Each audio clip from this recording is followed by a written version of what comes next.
이재명 대표가 계속해서 이제 그 호남 관련해서 지금 그 경선 활동을 경선을 하고 있고요. 경선 과정 중에 이제 자꾸 동현이가 뭣도 아니면서 90% 나오는 건 이상한 겁니다. 막 이러면서 시비 걸면서 네. 지표만 깎아먹는 네, 거예요. 뭐 5.18 정신 수록은 언제 할 거냐, 개헌은 언제 할 거냐, 막 이래가면서 그걸로 이제 집중적으로 물어뜯기 시작했어요. 이게 김경수는 살짝 한 발 뺀 느낌인데 네. 지금 동현이는 급하니까 너 내가 분명히 얘기했어. 27일 날도 그 일반 투표에서 표 많이 20만 표 이상 나오면 너 수상한 놈이라고. 근데 자기는 수도권에서 내가 집중하겠다 이러면서 그 말이 그 말인 거거든.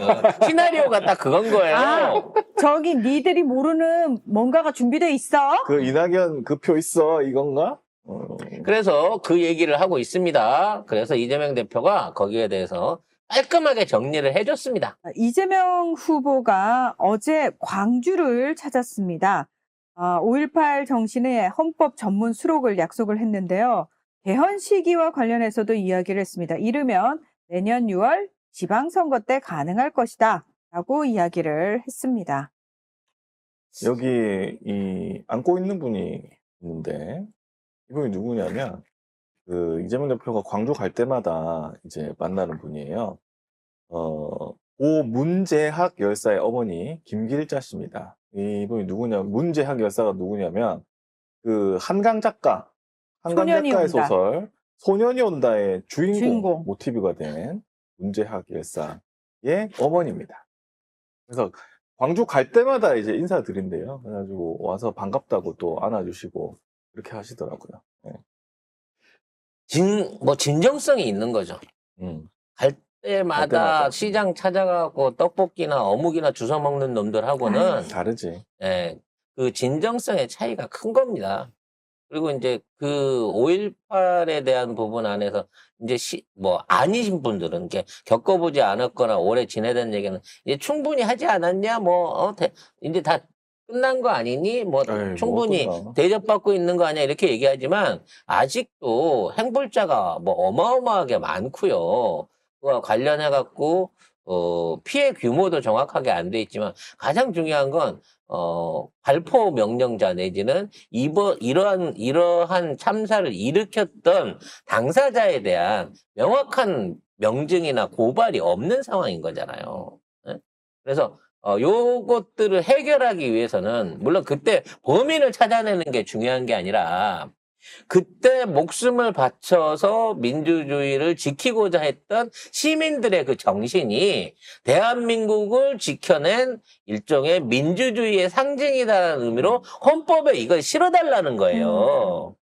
근데 그동안 실어준다, 심지어 윤석열까지도 약속을 했지만 어떠한 보수 정권도 이 약속을 지키지 않았고요. 심지어 진보 정권 대통령이 싫다고 할 때도 저쪽에서 반대하니까. 저쪽에서 반대도 했지만 우리 쪽 내부에서 역풍 걱정하는 역풍 충돌 때문에 그놈의 역풍, 이제 역풍, 협치. 나 이런 단어 자체가 싫어져. 이게 헌법 전문에 이게 명시가 되면 대한민국이 이제 군부 독재에 저항한 민주적 열망 위에 세워진 나라에 분명하게 얘기할 수 있는 겁니다. 그러니까 이번에 사실 그 많은 분들이 윤석열 탄핵 집회를 하면서 이제 SNS에 되게 유행했던 것 중에 하나가 각 국가의 헌법 있잖아요. 1조 1항이 뭘로 되어 있는가. 근데 사람들이 이게 대한민국 헌법 1조 1항의 위헌이다. 이러고 우리는 처음 시작부터 대한민국 민주공화국이다. 딱 받고 간다. 그리고 국민이 주인이다. 라는 거를 그러니까 그 어떤 나라의 헌법을 살펴봐도 그런 내용이 있는 헌법은 없다. 그게 맨 앞에 나오는 헌법이 없다. 근데 대한민국은 헌법의 맨 앞에 그게 나온다. 이게 엄청나게 자랑스러운 일이다라고. 그래서 K K민주주의는 전 세계에서 탑일 수밖에 없다. 라고 그렇죠. 얘기를 하더라고요. 구체적으로 말하면 그 내용인 거예요. 대한민국은 국민이 주인이다. 그렇죠. 라는 거를 헌법에 이 명시한 민주국가가 의외로 없다는 거야. 거예요. 영국이나 미국도 우리가 국민의 나라다. 이 나라의 주인이 국민이다라는 말을 안 한다는 거예요. 왕정의 시작이었으니까 그 시작이. 자, 그와 관련해서 이제 5.18 관련한 여러 가지 인터뷰 내용들이 나왔습니다만 너무 마음이 아파서 저는 옮기지를 못하겠더라고요. 근데 아무튼 이제 그 호남에 있어서 김대중 대통령 이후에 우리가 2번의 그 민주 대통령을 더 뽑았지만 이번이 3번째지만 언제나 그 호남인들한테의 그 슬픈 정서를 자극하는 건 뭐냐면 민주당에서 대통령이 되려고 하면 영남 출신을 뽑아야 된다라고 하는 그런 부분으로 이제 자극을 받는 부분이 많았어요. 참 아이러니하죠. 그게 이제 일종의 정치적 선택인 거고 또 호남이란 데서 김대중이라고 하는 큰 나무 이후에 제대로 된 그 민주화를 할 수 있는 그만한 정치적 인재를 못 만들어낸 안타까움도 있겠습니다만 박근혜 쪽으로 다 가버렸죠. 표결에 있어서 정치적인 고려 내지는 반감을 생각하다 보니 앞으로도 대한민국 안에서 호남 출신의 대통령을 뽑을 날이 있겠느냐라고 하는 자조적인 말씀도 있어요. 지역 안에는. 그리고 이런 인간들을 처벌하거나 해체할 수 있는 겁니다.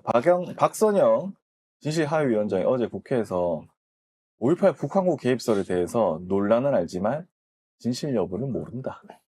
그래서 이러한 민주주의의 대원칙을 세울 수 있는 아마 큰 계기이고요. 이게 헌법 전문에 들어가게 된다고 치면 이 대한민국의 민주시민들 뿐만 아니라 광주 민주화 운동의 그 희생을 받았던 또 많은 호남인들과 민주지사들한테 정말 큰 이정표가 될 거고 우리의 희생이 우리의 민주시민들의 희생과 노력은 결코 배신하지 않는다. 국가가 인정받는다. 이 국가를 지켜온 기틀이다라고 하는 선명성을 가지게 될 겁니다. 그래서 이것만큼은 다음번 대원 안에서 충분히 해소될 거고요. 이재명 대표가 얘기했어요. 1년 안에 충분히 시간을 놓고 하겠다고 약속했습니다. 물론 그 안에 무슨 연임제가 들어갈지 이원 집정부제가 들어갈지 이건 논의를 통해서 해야 되겠지만 그게 중요한 게 아니고 시기를 땡기는 게 중요한 게 아니고 가장 중요한 거는 이 헌법 정신, 광주 민주화운동의 헌법 정신을 반드시 수록하겠다라고 하는 약속을 던진 거예요. 관련해서 검찰 개혁에 대해서도 검찰이 문재인 대통령 기소 등등 소설을 쓰고 있다. 증거 중심 시스템으로 돌아가야 된다. 결국 기소청으로 가겠다는 얘기를 하고 있는 거고요. 이제 그 상황에서 더 검찰을 약 올린다 그래야 되나? 검찰에 대한 경쟁을 시키고 있는 게 경찰을 오히려 검찰보다 지위를 향상시켜가지고 오히려 수사 기소권 분리에 있어서 경찰 쪽에 힘을 더 실어줄 수 있다라고 하는 메시지도 지금 나오고 있다는 것이죠. 대법원의 전원 합의체에 대해서는 점점 더 의견이 80% 이상이 이게 대법원이 자기 존재감 위상을 좀 세우면서 이재명 대통령에 대한 나중에 법률상의 어떤 기소라든지 불소추 특권에 대한 해석 요구 이런 것들을 일축시키기 위해서 선거 전에 무죄를 확정 지어주려고 하는 시그널로 보인다라고 하는 사인들이 계속해서 확인되고 있습니다. 이 정도까지 의견이 흘러나온다고 하면 또는 내부자의 의견을 빌어서 말하는 얘기들이 많아진다고 하면 이게 가서 뒤집힐 가능성은 거의 0.00001%도 없다고 생각하시면 돼요. 그렇기 때문에 지금 이 사안은 오히려 이재명 대표를 도와주는 사안일 거고 지금 이거에 대한 어떤 연장선장이겠죠. 다시 이걸 파기환송을 하거나 다시 대법원에서 재심을 못할 이유의 하나로 이게 최근 들어서 대법원에서 나왔던 판례, 정읍시장 관련한 판례를 그대로 인용해서 한 거기 때문에 여기에 대법원이 다른 의견이나 또는 이거를 번복시킬 여지가 없다라고 하는 해석이 추가로 나오고 있습니다. 네. 한겨레 단독 확인해 볼게요. 네. 지금 말씀하신 그 정읍시장 판례가 뭐냐면요. 이학수 정읍시장은 2022년 지방선거에서 상대 후보에 대한 허위 사실을 퍼뜨렸다는 혐의로 기소가 됩니다. 상대 후보가 어머니로부터 물려받은 땅과 추가 매입한 땅이 있는데 그곳과 꽤 떨어진 구절초 공원을 국가정원으로 승격시키겠다는 공약을 두고 사익 추구 목적이 의심된다고 주장을 했기 때문인데요. 라디오, 텔레비전 토론회, 보도자료, 카드뉴스를 통해서 알박기 부동산 투기 의혹 등을 언급을 합니다. 1심과 항소심은 당선 무효형인 벌금 1,000만 원을 선고를 했는데, 다시 말해서 유권자들로 하여금 투기 목적을 인식하도록 허위 사실을 공표했다는 겁니다. 자, 그런데 이 사건을 심리한 대법원 2부의 판단은 달랐습니다. 여러 표현 행위가 일시와 장소를 달리하여 이루어진 경우에는 특별한 사정이 없는 이상 개별 행위별로 허위사실 공표죄에 해당하는지 살펴보아야 한다. 이 원심은 TV 토론의 발언 내용까지 함께 고려해서 라디오 토론의 발언 의미를 해석하고 평가한 잘못이 있다.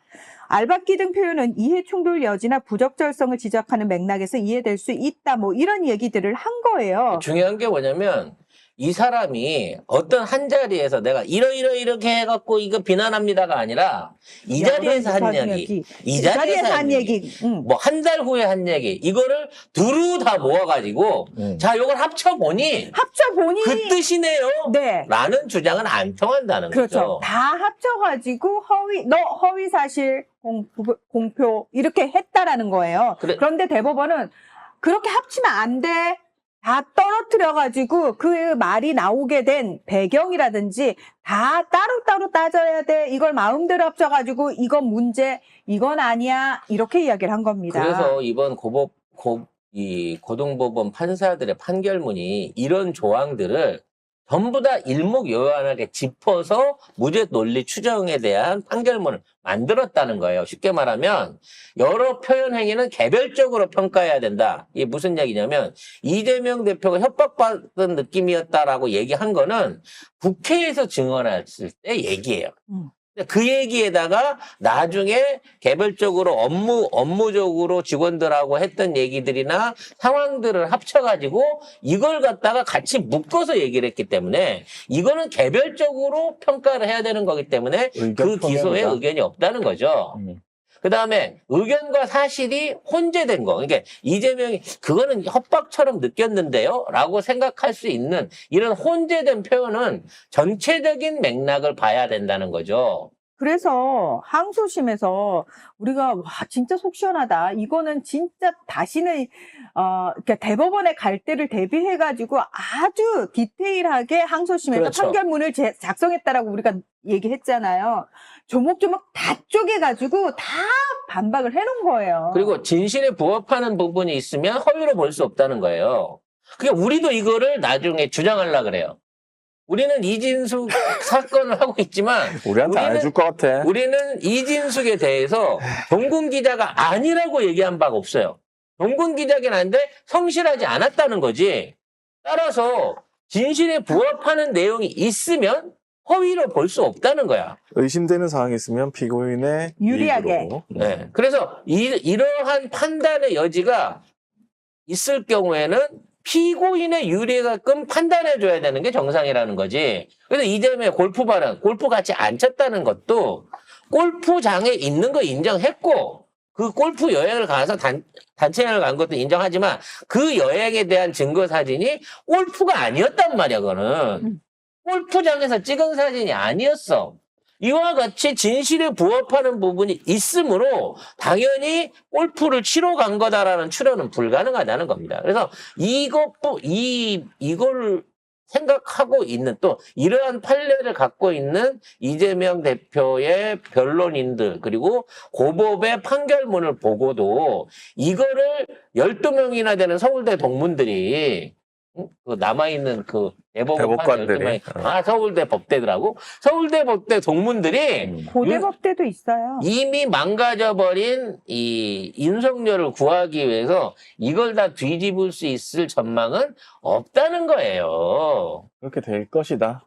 이런 예상이. 근데 이렇게 될 것이고 이런 걸 다 떠나가지고 시민들이 대법원 조희대 너희 큰아빠 조희대 이거는 계속 해줘야 된다는 그렇죠. 거죠. 그렇죠. 그리고 조희대가 물론 출신이 그러다 보니 의심은 받고 있습니다만 일부러 전원합의체로 끌어올린 것도 사실은 조희대한테 누군가가 가했을 법적 압력을 자기 스스로 벗어내기 위해서 나 혼자 결정하면 욕먹으니까 우리 단체로 해버립시다라고 공개석상에 들고 나온 거다라고 하는 송작가 TV 어떤 공개. 추측이 예.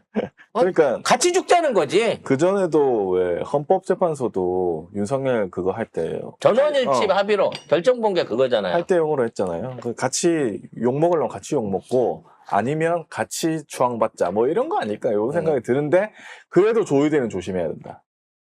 그래서 조이대를 조심하자 이런 얘기가 나오는 게 자꾸 이런 얘기 나오면 남은 임기 다 못하게 할까봐 못하고 밀려날까봐 오히려 어차피 성렬인 같고 내가 대법원장으로 잘 맞춰야 로펌에서도 몸값이 높아지니 깔끔하게 이 정치 틈바구니 안에 서 있는 사실 이게 말도 안 되는 기성인 게 맞기 때문에 이거를 그러니까. 정리하기 위해서 저는 조이대가 자기 나름대로 아이디어를 썼다고 생각을 합니다.